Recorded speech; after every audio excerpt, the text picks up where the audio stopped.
Bom, pessoal, boa noite. Vamos começar então.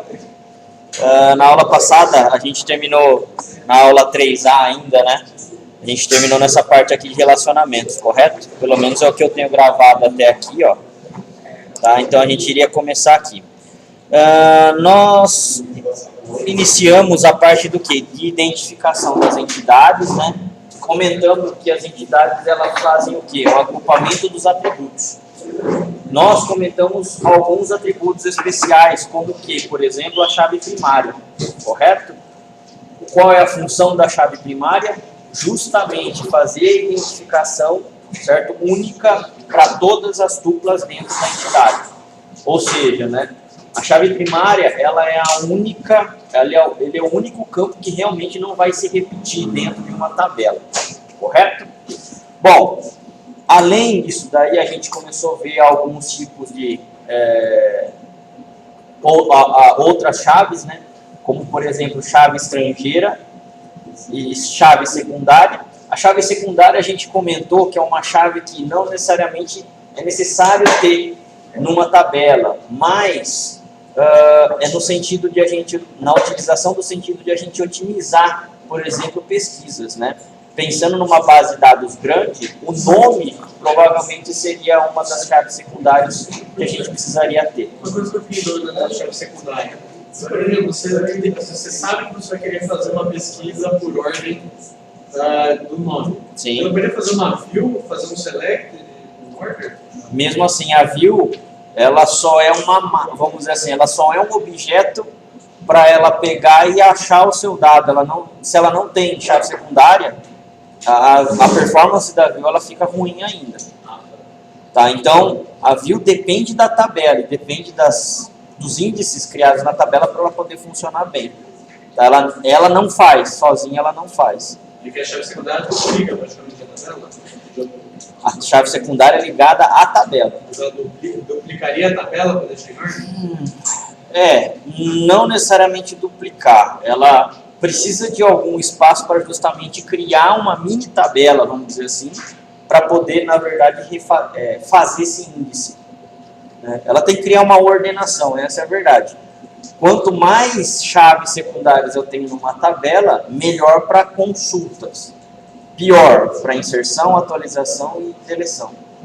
Porque toda vez que eu vou inserir um registro na minha tabela física principal, ele tem que ficar atualizando os índices de todas as outras chaves secundárias. Então isso daí é ruim. Aí o que é melhor então? Não existe essa resposta do que é melhor. Na verdade, você tem que equilibrar. Certo? Se possível não criar nenhuma chave secundária, legal. Para tabelas pequenas, tipo sem registros, tabelas geralmente auxiliares, é só a chave primária mesmo e acabou. Agora, para tabelas que tem movimentação mesmo, né, grande, tipo de vendas, estoque de produtos, dependendo do que você for fazer, a parte de fábrica também, são tabelas que tem muito movimento, né? Nota fiscal, emissão de pedido. Então, essas tabelas, dependendo do que você vai pesquisar, você vai precisar criar chave secundária, porque a tendência de crescimento de dados é muito alta, tá? Bom, nós comentamos então que entre as entidades existem os tais de relacionamento. Relacionamento é sempre o quê? Quando duas entidades apresentam interdependência, indicando relacionamento entre elas. Deve-se perguntar para cada par das entidades que se relacionam. Cada entidade, né, deve ter ou pode ter relacionamento com uma ou mais entidades únicas, entidade 2. Bom, nós chegamos a ver o exemplo do CD, certo? Logo no início realmente das aulas lá. O que a gente tem aqui, ó? Cada CD deve ser gravado por uma única gravadora. O CD, ele é considerado uma entidade, correto? Ela pode fazer agrupamento de vários atributos. E a gravadora? A gravadora ela não é uma outra entidade? A gravadora também, ela tem um agrupamento de outros atributos. O código da própria gravadora, o nome da gravadora, certo? O CNPJ provavelmente, porque ela é uma empresa.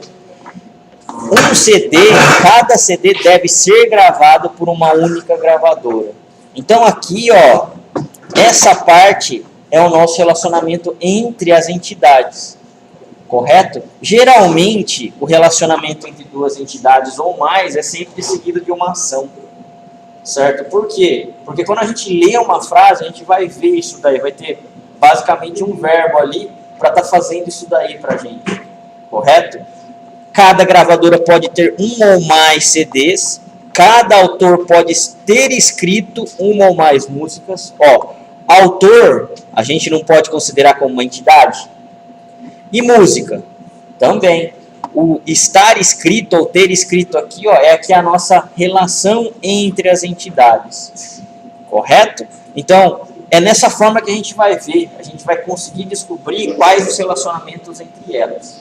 Isso é importantíssimo porque é dessa forma que a gente vai conseguir definir quem são as chaves estrangeiras de uma tabela que vão ser ligadas a uma chave primária da outra. Tá? Isso daqui é primordial, a gente sempre vai precisar verificar para realmente fazer a ligação certa. Tá? Conforme você pode notar, cada relacionamento contém um nome, normalmente um verbo, como gravado, conter, ter escrito, né? A determinação de opcionalidade, de deve ou pode, e um grau de cardinalidade, uma única ou uma ou mais.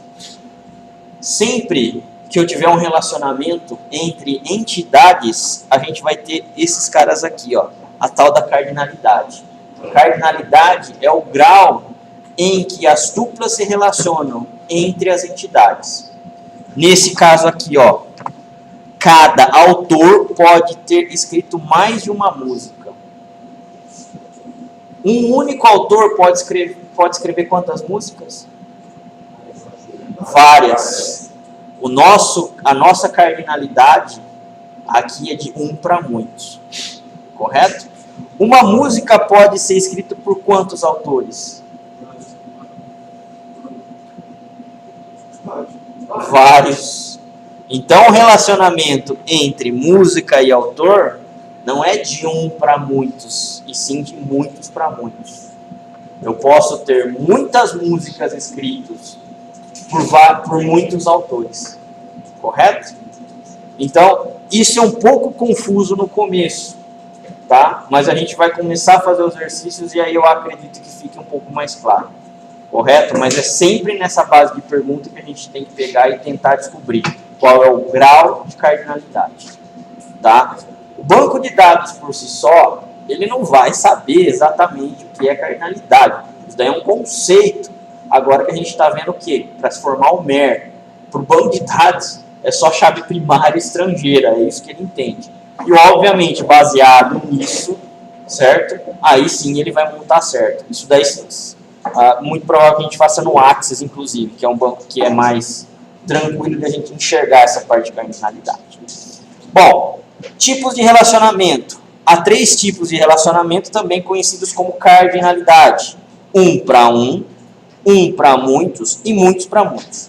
O 1 para 1 é o menos utilizado, mas existe. Então a gente vai precisar ver a situação. O 1 para muitos é o mais utilizado. Então, tem muitos relacionamentos em qualquer um dos sistemas que vocês forem ver, que vai ser de um para muitos. A maioria deles é de um para muitos.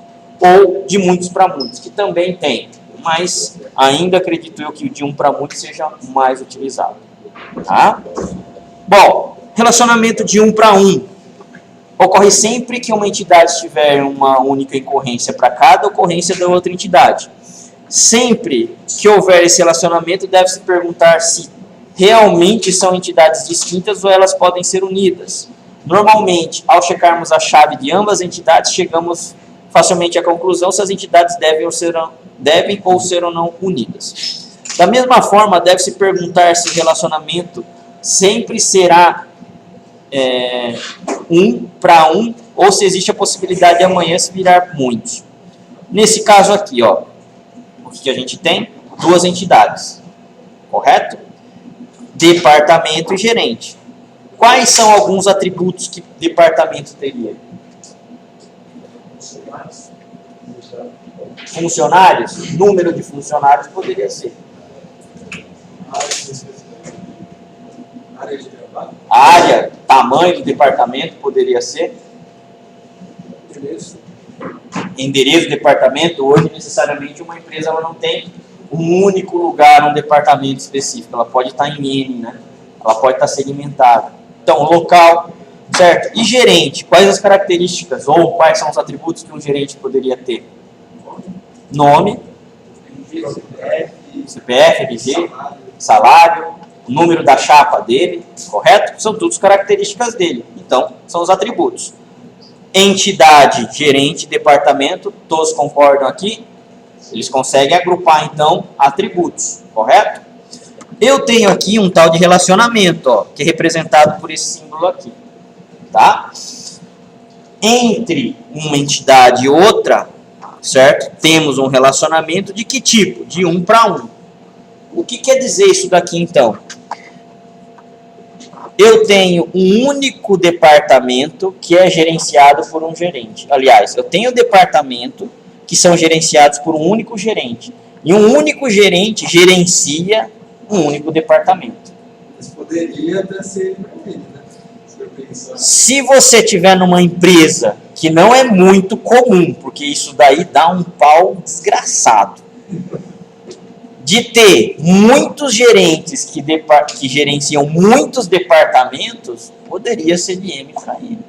Ou de muitos para muitos. Tá? Vai estar errado no seu modelo? Não. O seu modelo não vai acusar que isso daí está errado. Vai estar errado aonde? Se você interpretar errado o cenário.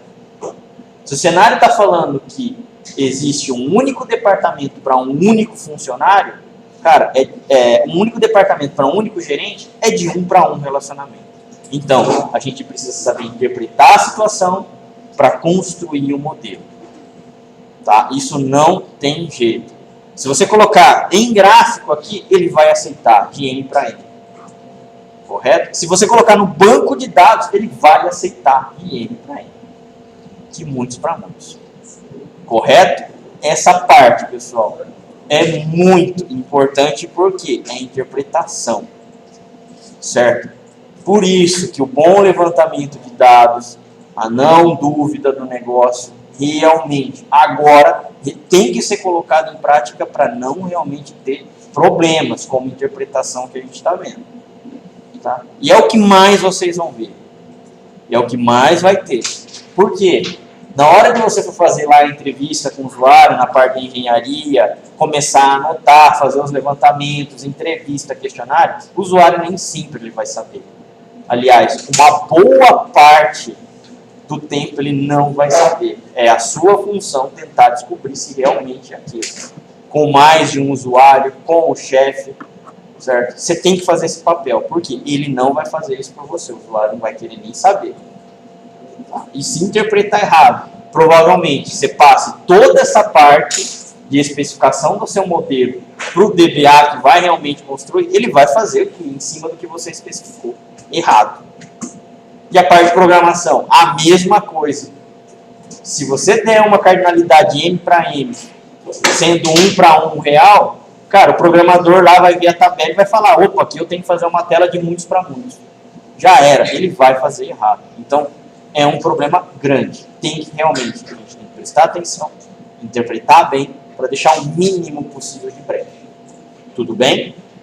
Legal. Esse cara aqui, ó, no nosso ambiente, tá? Aqui, ó, que a gente está vendo aqui no nosso laboratório. Uma placa-mãe pertence a um único computador. Um computador é pertencido a uma placa-mãe, tá certo esse relacionamento? Sim? Eu tenho cada um deles aqui, ó, que seria o quê? Seria o meu dado, certo? Cada um deles tem uma numeração diferente aqui, ó. Isso daqui seria o que? Essa numeração que está com selo aqui no computador. A minha chave primária, correto? Para cada um deles aqui, ó, cada um tem uma placa-mãe diferente. É de 1 para 1 esse relacionamento. Correto aí? Sim? Legal. Quando a gente começa a falar agora em data center, esse modelo se aplica? Exatamente. Data center mesmo. Quando eu tenho lá aqueles racks Dentro desses racks eu tenho vários outros computadores. E todos eles estão interligados, inclusive. Aí eu já não tenho mais esse cenário. Realmente, um único computador eu posso ter mais de uma placa-mãe, que geralmente no data center é o que acontece. Tá? Ele trabalha de forma distribuída, então não dá para a gente conseguir relevar isso daqui se a gente for levar para outro ambiente. Agora, para o nosso laboratório, computador de casa de vocês, tranquilo. Correto? Beleza?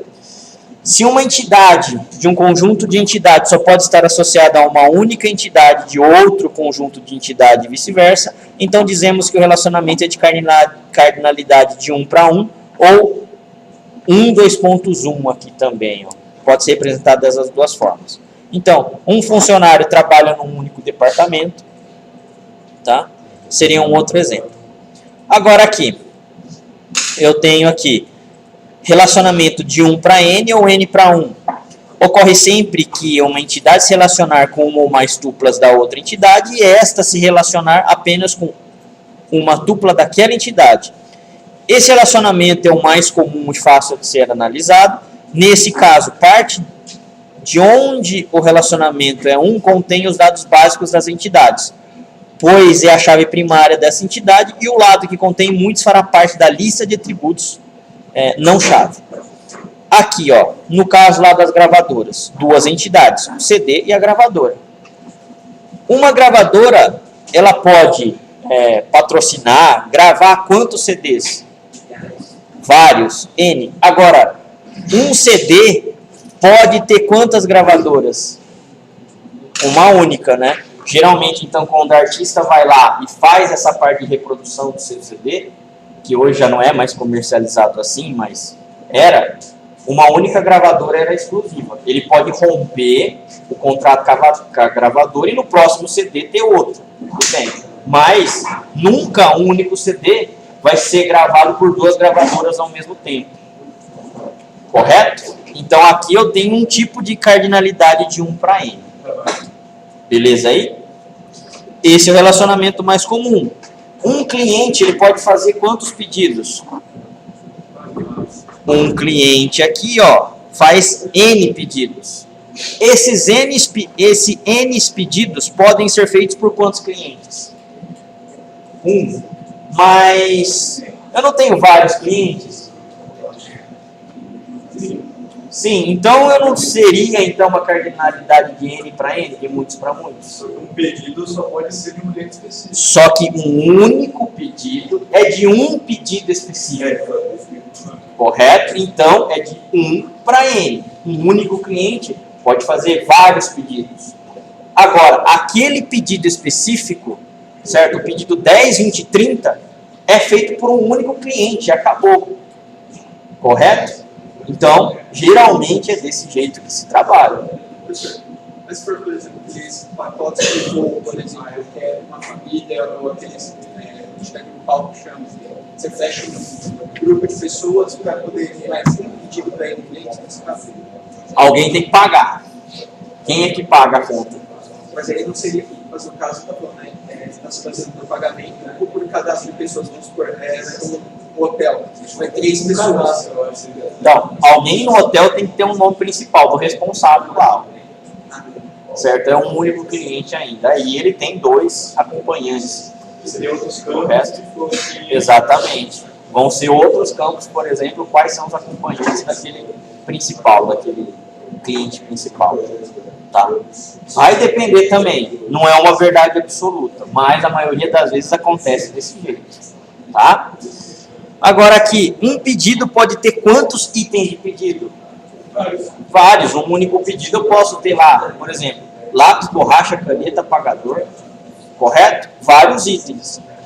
Esses pedidos, esses itens de pedido, podem pertencer a quantos pedidos? Um único, né? Eu não tenho lápis, caneta, borracha, apagador? Não são todos iguais? Beleza. Se são todos iguais, eles não pertencem a vários pedidos? São distintos. São borrachas fisicamente distintas. No mundo real, são borrachas físicas separadas ali. É a mesma coisa que computador, não é isso? Não são todos computadores com configurações iguais, mas no mundo real, fisicamente, cada um aí tem o seu espaço. Correto? É a mesma coisa que borracha, caneta, apagador, não muda nada. Correto? Então, eu tenho aí cardinalidade de 1 para muitos ou muitos para 1. Funcionários lotam um departamento e um departamento é lotado por funcionários, por vários funcionários. Correto? Então, um departamento comporta vários funcionários e vários funcionários trabalham ou lotam um departamento. Também está certo. Correto? Então, esse é o tipo de cardinalidade de 1 para N ou N para 1. Pessoal, perguntas aqui? É importante. Isso daqui realmente é bem importante para a gente poder montar nossas bases. Beleza? Sim? Agora, vem um tal de N para M. N para M ou N para N. Ocorre sempre que uma entidade se relacionar com várias tuplas de outras entidades e esta, por sua vez, relaciona-se com várias tuplas daquela entidade. Esse relacionamento somente é possível na modelagem lógica, uma vez que não se consegue implantar em banco de dados relacionais. A gente vai ver no mérito daqui como é feito o relacionamento de N para N. Tá? Só que na hora de a gente escrever realmente no banco de dados, o banco de dados não entende isso. Parece ser meio ilógico, mas é desse jeito. Para um banco de dados, vocês nunca vão ver uma ligação de muitos para muitos diretamente. Tá? Enfim, depois a gente vai ver como se contorna isso daí. Ele será transformado em dois relacionamentos, de 1 para muitos, e uma entidade associativa atributiva que será identificada, caso haja informações que devem ser agregadas a uma entidade. Bom, aqui nesse caso, um autor, ele escreve quantos livros? Vários livros. Um autor pode escrever vários livros.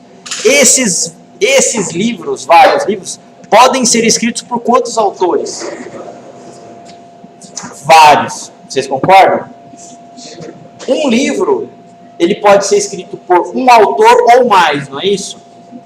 Legal. Então, um livro pode ser escrito por um autor ou mais.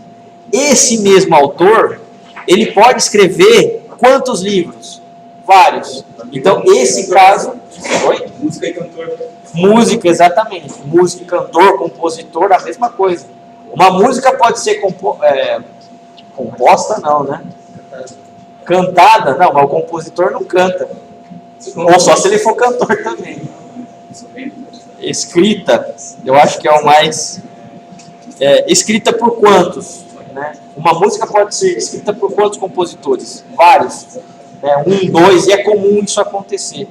Tá? Então, nesses casos aqui, a gente vai ter o quê? O tal de relacionamento de muitos para muitos. Mas o certo não seria também. Você comentou que o banco de dados não interpretaria um N para ele. Não consegue, ele não tem. Mas por quê? Porque para ele não é lógico? Para ele não é lógico. Para ele não existe N para N. Não tem uma ligação direta entre tabelas N para N. Não tem nem como ter, eu acho. Porque eu nunca pensei, na verdade, como ele trabalharia diretamente N para N. Tá? De 1 para N ou N para 1. Tá? O banco só entende isso. De 1 para 1 tem. De 1 para N, N para 1 tem. Com esses dois, vamos dizer assim, você consegue fazer o resto. Tá? Mas, enfim, é importante a gente entender isso. Por quê? Porque no banco de dados a gente vai interpretar isso daí, a gente vai ter que contornar essa situação. E não é difícil. Um aluno, ele pode estudar quantas disciplinas? E essas disciplinas podem ser estudadas por quantos alunos? Várias. Um aluno aqui, ó, ele pode estudar português, matemática, geografia, certo?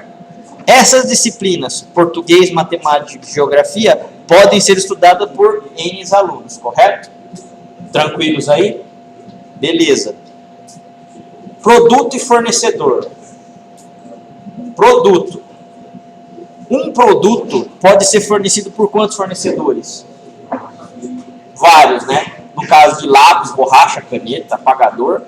E esses fornecedores aqui podem fornecer quantos produtos? Vários também.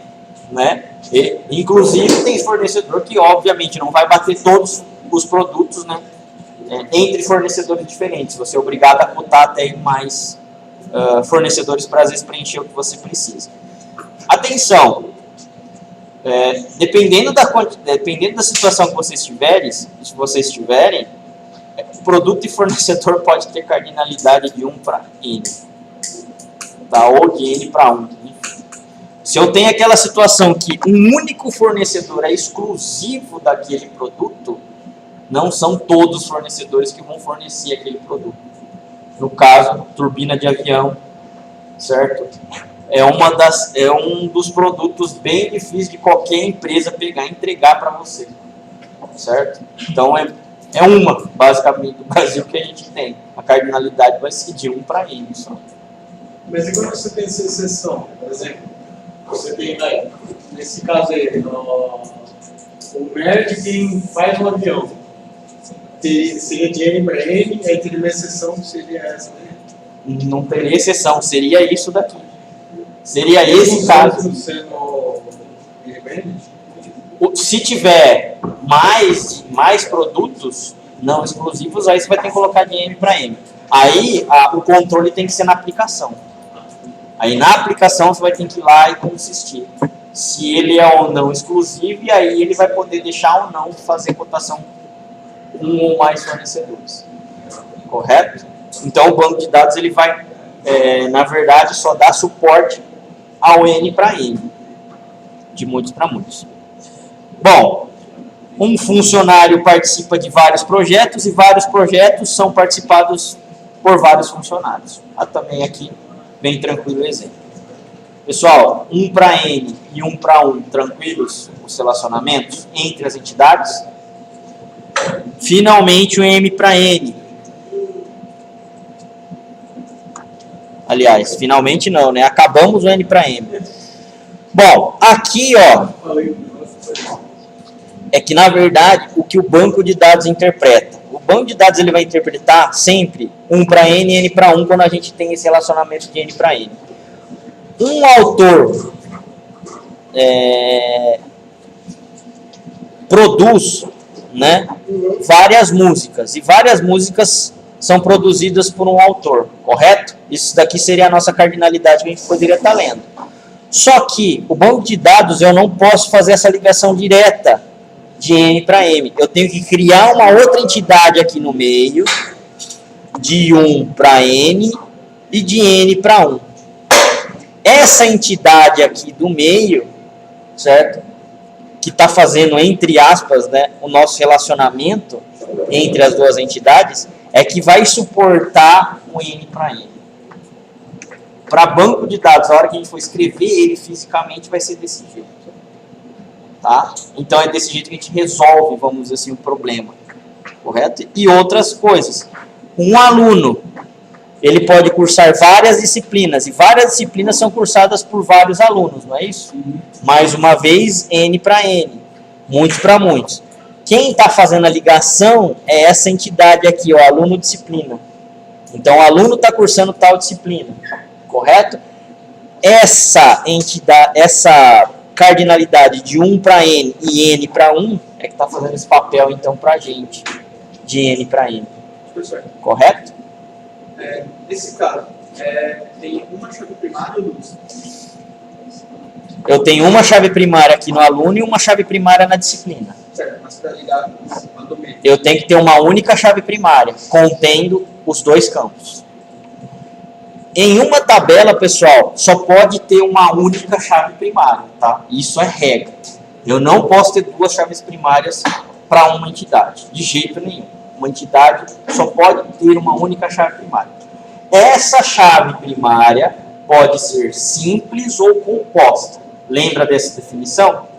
Simples, ela só tem um único atributo. Composta, eu tenho mais de um atributo para se formar a minha chave primária. Mas ela é uma única, correto?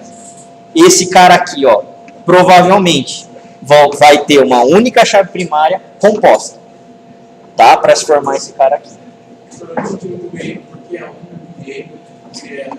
Aqui, ó, é uma entidade na verdade, que o banco de dados em si vai precisar.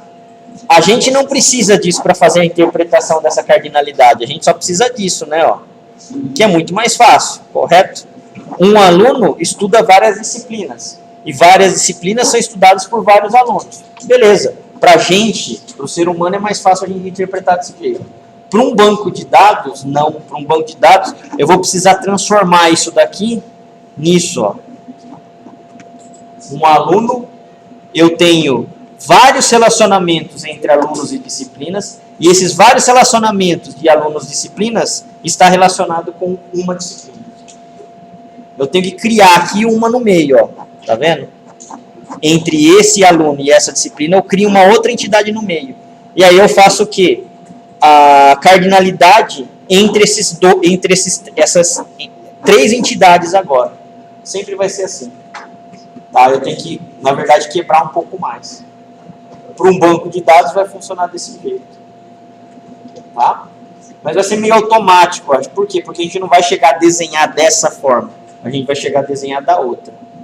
Tá? Na hora da gente transformar em tabela, isso daí é quebrado automaticamente. A gente interpreta desse jeito, né, para se quebrar, justamente para se formar essa tabela do meio. Tá? Pessoal, perguntas? Tranquilos? Sim?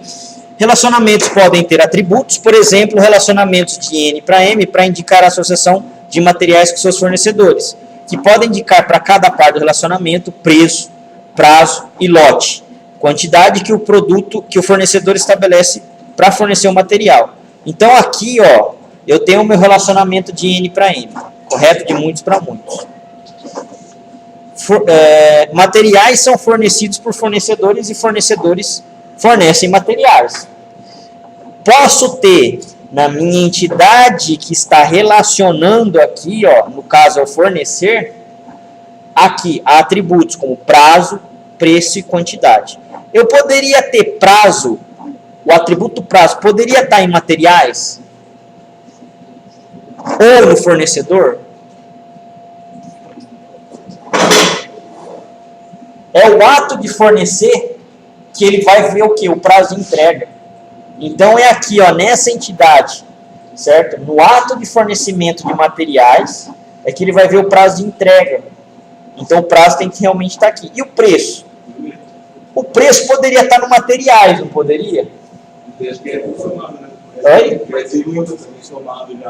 Então, qual que é o problema de eu colocar o preço nos materiais diretamente?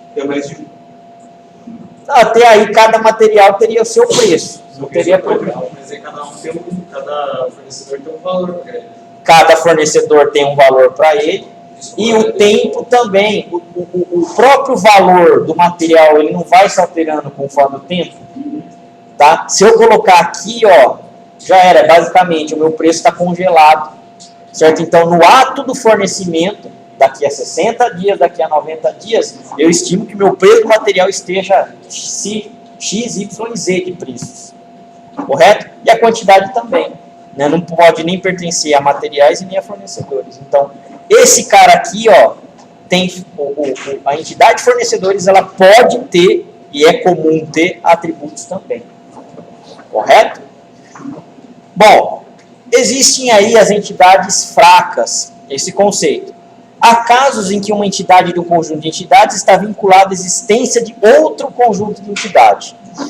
Um exemplo típico é o registro para fins de saúde ou imposto de renda dos dependentes de funcionário.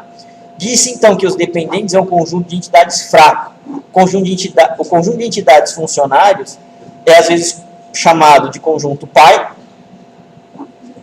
ou conjunto mestre. E dependentes é às vezes chamado de conjunto detalhe ou conjunto fraco.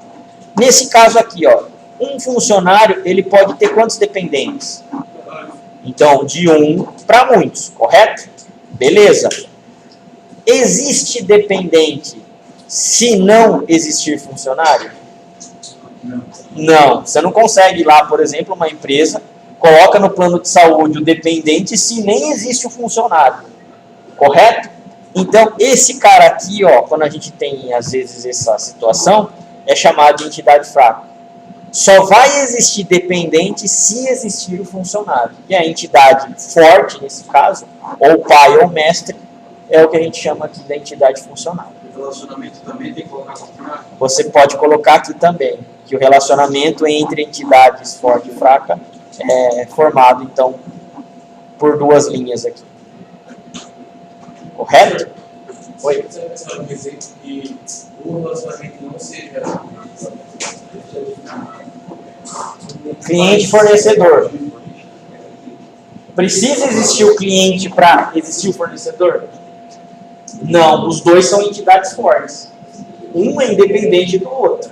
Sim, mas é, por exemplo, se existir um set fraco, o relacionamento vai ser fraco. Vai. Tem Não. exceção. Vai ser. Se eu tenho um forte e um fraco, o relacionamento entre elas vai ser fraco. Aí você tem que marcar. Professor, mas que exemplo que você deu agora há pouco, uma matéria só vai ser cursada se tiver aluno. A matéria só vai ser cortada se tiver aluno. Então, mesmo exemplo. Existe matéria sem aluno? Mas existe a matéria sem aluno? Entendi. Não, entendi agora.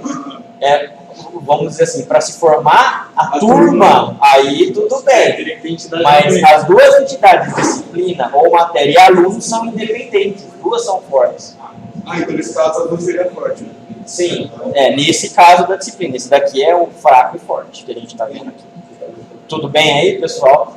Isso daqui é mais uma coisa para vocês entenderem o conceito. Por quê? Você não utiliza realmente muito no seu dia a dia. É uma entidade, o banco de dados ele não entende isso muito, que é fraco e que é forte. Vai entender no sentido de qual ele tem que preencher primeiro. Tá? Ele vai ter que receber, no caso, dados primeiro do funcionário para depois receber dados do dependente. Isso para a maioria dos bancos de dados. No caso do Oracle, não. No caso do Oracle, tem um jeito de a gente pegar e não fazer nessa ordem explícita aí. Tá? Mas, para o SQL Server, por exemplo, você tem que escrever primeiro no banco, na tabela de funcionários, para depois na de dependentes. Tá? Mas só isso, nos vão ajudar só isso. O resto é entidade. Tudo bem? Beleza. Existe um outro tipo que se chama de autorrelacionamento. Então, existe esse tipo aqui que a gente comentou, certo? E agora o autorrelacionamento. O autorrelacionamento também é ligação entre entidades. Mas, pelo próprio nome aqui, o que a gente deduz, então? Que a entidade vai se autorrelacionar com a própria entidade. Uma coisa muito bacana. Antes de eu não trabalhar com banco, realmente, a gente faz umas besteiras, mas depois que você realmente começa a ver conceitos, cara, é muito bacana trabalhar com essa parte aqui.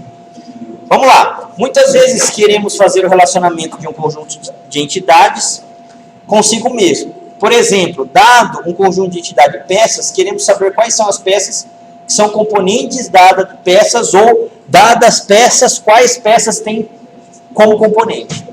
Observe que, para cada ligação losango com o conjunto de entidades, receber um rótulo. O primeiro significa uma peça é um componente. Uma peça é um componente de outra peça. E o outro significa uma peça tem como componente de outra peça. Os rótulos de ligação explicitam o papel que que a peça desempenha nos relacionamentos. Esse é um papel normalmente evidente nos relacionamentos. Aqui, então, deixa eu diminuir o zoom aqui. Eu tenho uma peça, não tenho? Uma peça, ela é composta por quantas outras peças? Várias.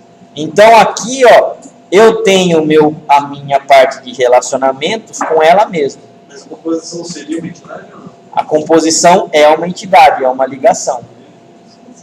Correto? É a mesma coisa que a gente for ver. Um exemplo de peça aqui, um motor de um carro. O motor de um carro, do ponto de vista de montagem do carro, ele não é uma peça? Correto? Agora, o próprio motor do carro, ele não é composto de peças? Várias lá dentro. Então, eu tenho esse tipo de cardinalidade aqui, ó. Um autorrelacionamento entre entidades. Correto? Dúvidas aí, pessoal? Entenderam esse conceito? Legal. Temos também, por exemplo, entidades que às vezes elas têm as mesmas características. Eu tenho os meus funcionários.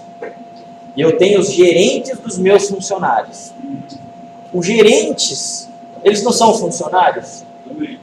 Também, correto? Gerente, supervisor, são todos funcionários.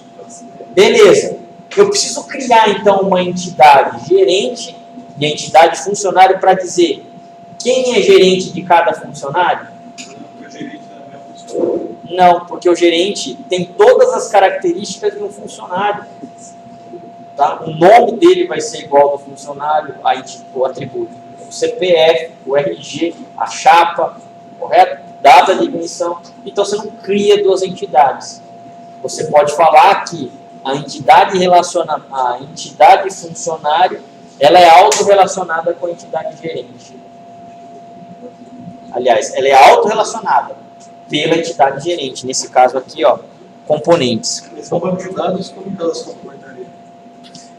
Você teria que ter mais uma no meio? Não é. Eu tenho um único atributo a mais na própria entidade, dizendo quem é funcionário. Isso é uma chave estrangeira. Ela vai funcionar como se fosse uma chave estrangeira da própria tabela. Tá? E aí tem como a gente pegar e descobrir, obviamente, depois como faz essa ligação entre elas. Tranquilos, pessoal, nesse conceito aí? Sim? Beleza. Bom, grau de relacionamento. Até agora foram vistos graus de relacionamento envolvendo dois conjuntos de entidades. Eles são ditos como binários ou de grau 2 e são mais comuns na prática.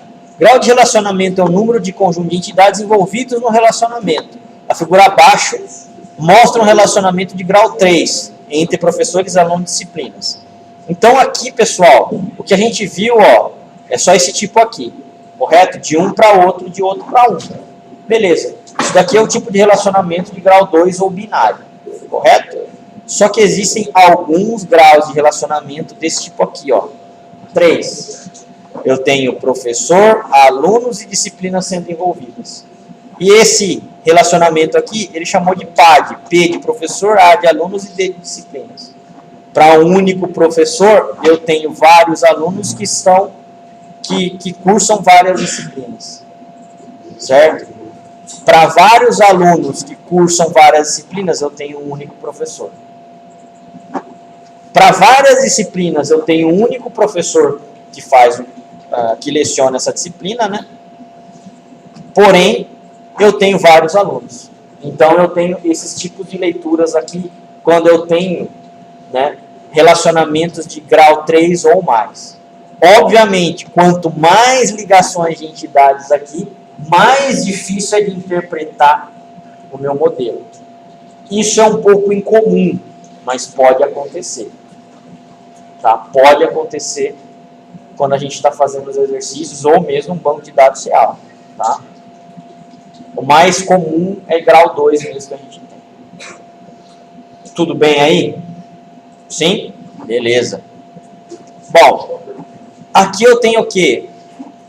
A parte de MRP. MRP é uma parte, ainda vocês não viram, mas é uma parte do sistema que cuida justamente dessa parte de materiais, de requisição e tal.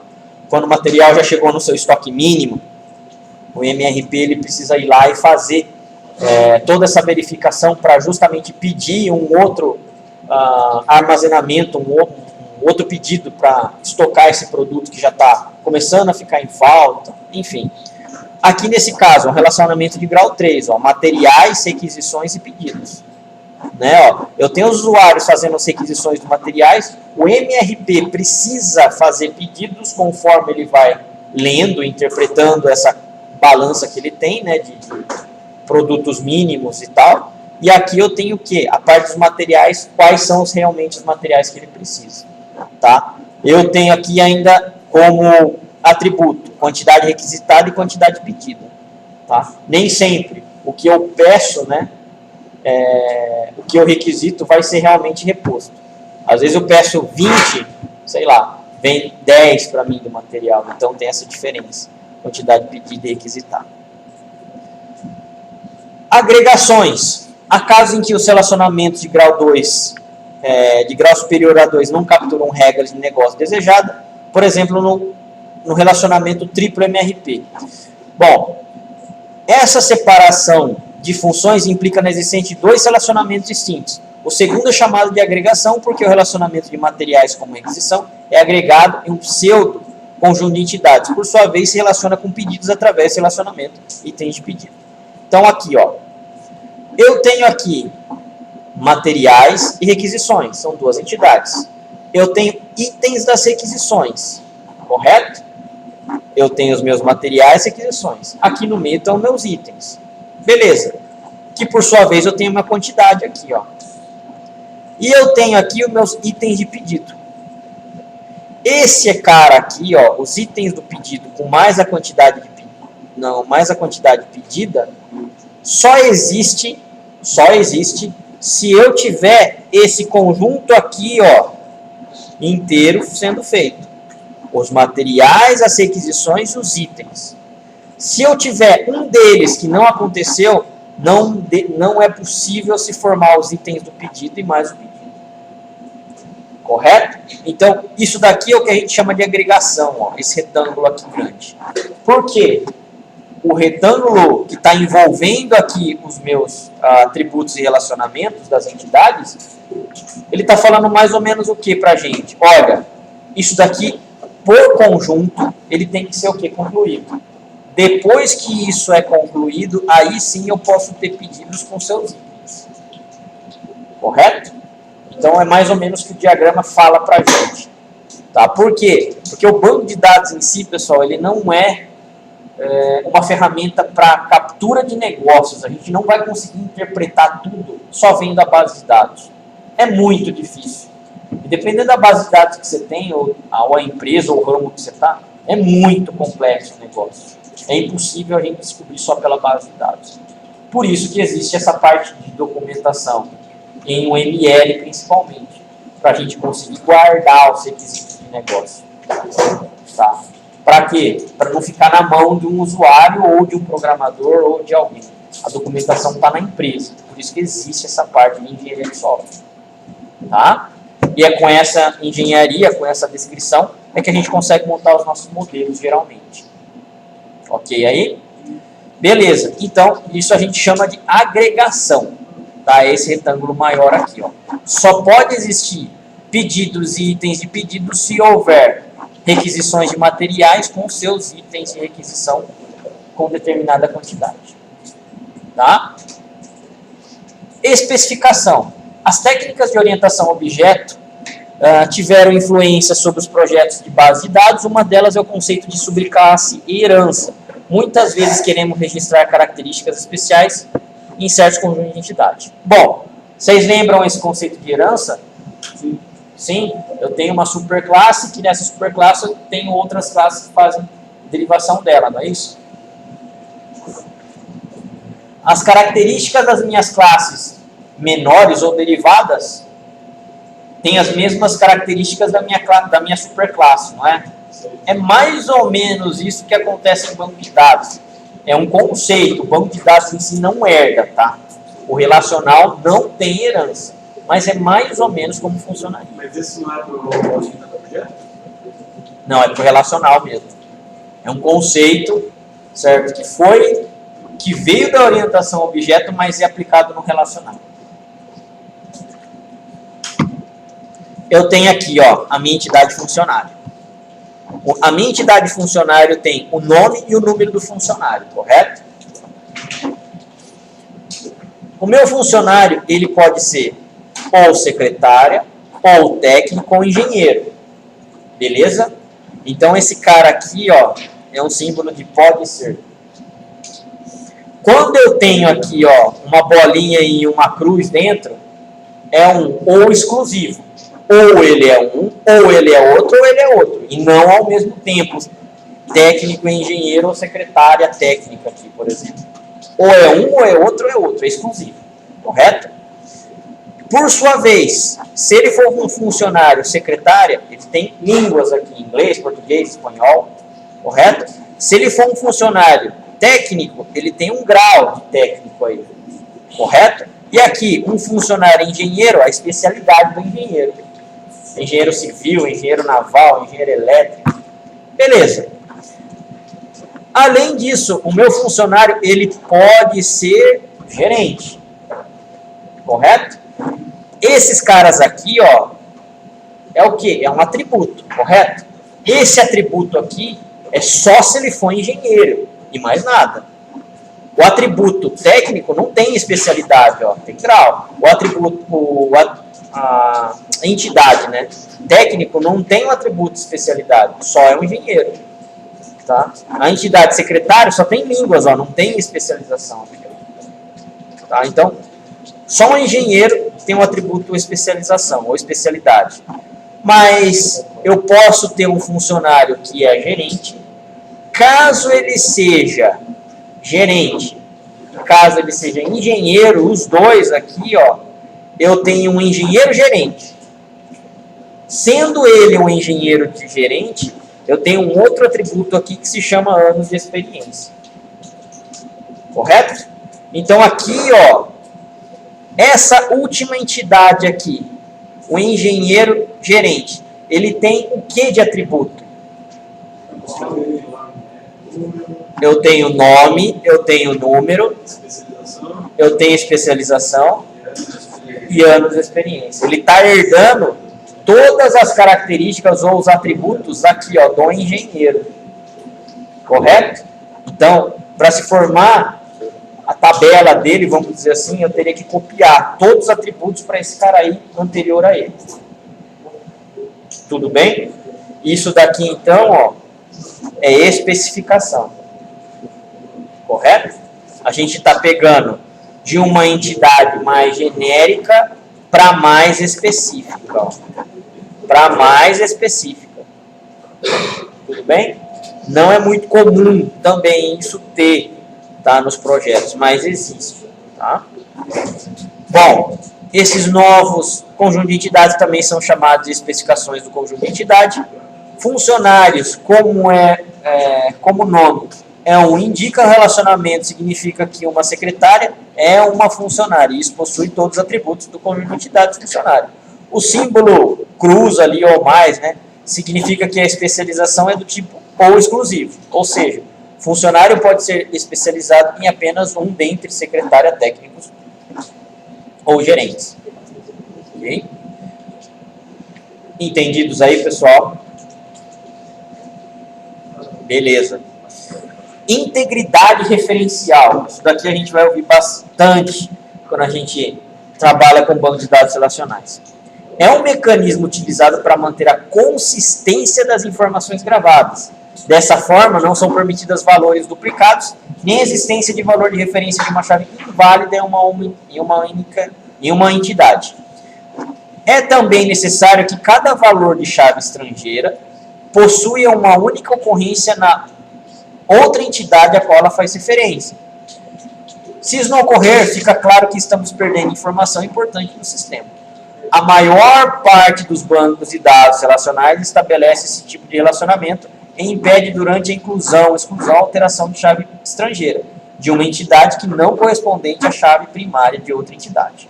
Bom, essa parte aqui de integridade relacional a gente vai ver melhor quando a gente for realmente construir as nossas bases de dados.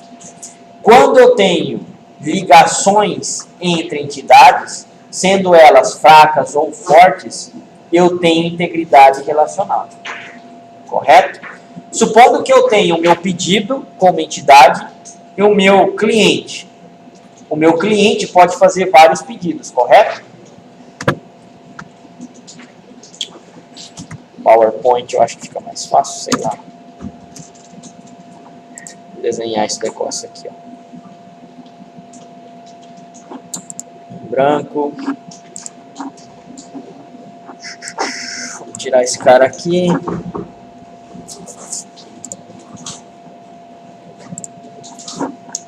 Ó. Tem a minha entidade. Tem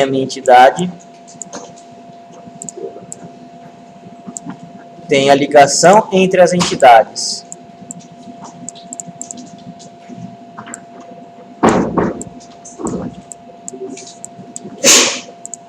ligação entre elas aqui, ó. Tá meio fino esse negócio, mas tudo bem. Essa minha entidade é a minha entidade clientes, pedidos. Que cardinalidade é aqui mesmo entre clientes e pedidos? 1 para N? É isso? Um cliente pode fazer vários pedidos, não é isso? Vários pedidos são feitos por quantos clientes? Um único, não é? O pedido é único para cada cliente. Então aqui, ó, vai ser de 1 para N. Beleza. Inserir caixa de texto 1, caixa de texto N. Beleza. Isso daqui é o que a gente chamou do quê? De cardinalidade, correto? Legal. O que ele fala aqui, ó, sobre chave estrangeira? Bom, o meu cliente, ele pode ter, então, seu código, deixa eu aumentar aqui. Código 1 é o José, código 2 é a Maria, código 3 é o João, código 4 é a Ana. São os meus clientes, correto? No meu pedido, eu posso ter o quê? O pedido 1 do cliente José, não é? Cliente 1. O pedido 2 do cliente Maria. O pedido 3 do cliente Alberto. Posso ter um pedido aqui do cliente Alberto? Se ele não está cadastrado aqui, ó. Não. Provavelmente eu tenho que cadastrar o Alberto primeiro aqui, como código 5, para poder depois ele fazer um pedido. Então, o pedido é uma entidade fraca. O pedido nesse caso aqui vai ser a entidade fraca, se a gente só for analisar isso. Então, minha base de dados não vai gravar dados se esse cara aqui, ó, não existir, correto? Ou seja, ele está fazendo o que? A consistência entre os dados, correto? Isso é o que a gente chama do quê? De integridade referencial ou integridade de referência, correto? O meu dado só pode existir, certo? Se na tabela principal ele já estiver cadastrado. Só que isso aí você faria no banco de dados ou no... Você teria que fazer na aplicação. Exatamente. A aplicação, na verdade, ela teria que já consistir. Se a aplicação não consistir, o banco de dados também não grava. Ele vai dar um erro falando que não existe o cliente Alberto. Tá? Então, isso é integridade referencial, que é o que ele comenta aqui. Perguntas aí, pessoal? Entendidos? Sim? Legal. E acabamos a nossa aula 3A. Professor, Oi. na parte de especificação, Especificação. para fazer um engenheiro gerente, seria uma tabela sem engenheiro gerente? Sim, seria uma tabela engenheiro gerente. Mas que nem o gerente, todos os gerentes eles vão ter que ter uma experiência, certo? Todos os gerentes não. O gerente ali por si ele não tem nada, ó. Ele só tem anos de experiência se ele for engenheiro e gerente. O gerente de vendas, por exemplo, não precisa ter anos de experiência, pelo que o modelo aqui está falando. Ok? Então, transformaria-se esse cara numa tabela.